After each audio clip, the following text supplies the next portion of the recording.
Yes, fight fan. As usual, you touch on the heart of the matter. Alex Pereira did an amazing job avoiding getting taken down, right? Like the entire fight. And that shows incredible takedown defense and shows incredible growth for the man as a mixed martial artist. Now that having been said, he did not show great wall control, right? And the ability to get off that wall.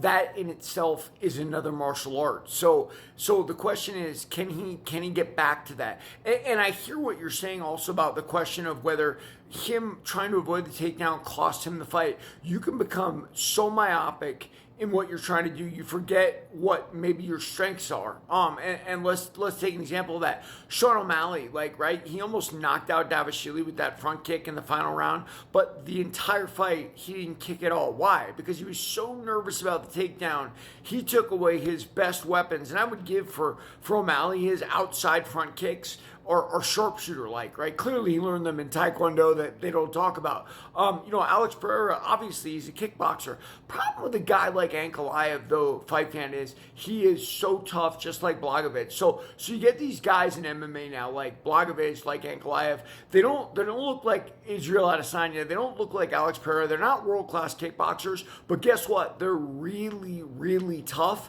and they certainly know how to kickbox. And so you aren't going to just knock them out because your technique is so much better. They're going to be there no matter what. I mean, I look at the way Blachowicz kind of out kickboxed Pereira in the final round of their fight. Now, obviously, that had a lot to do with the groundwork he did in the first round. And I think Pereira improved on that. Like you said, like Pereira said, look, I can't get taken down, just like he did against Jan. So he didn't get taken down, but then he got controlled against the wall. And I've talked about this. Listen, I remember the first time I saw that. It was during that Contender Series when they brought back all the veterans who had lost, and they're giving them another shot, and the winners would get shots at the title. And in the semifinals, Matt Serra took on Chris Lytle.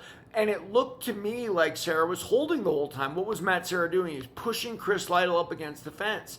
And I said, well, he's holding. In boxing, which was the major combat sport, that was the only reference I had to go off of.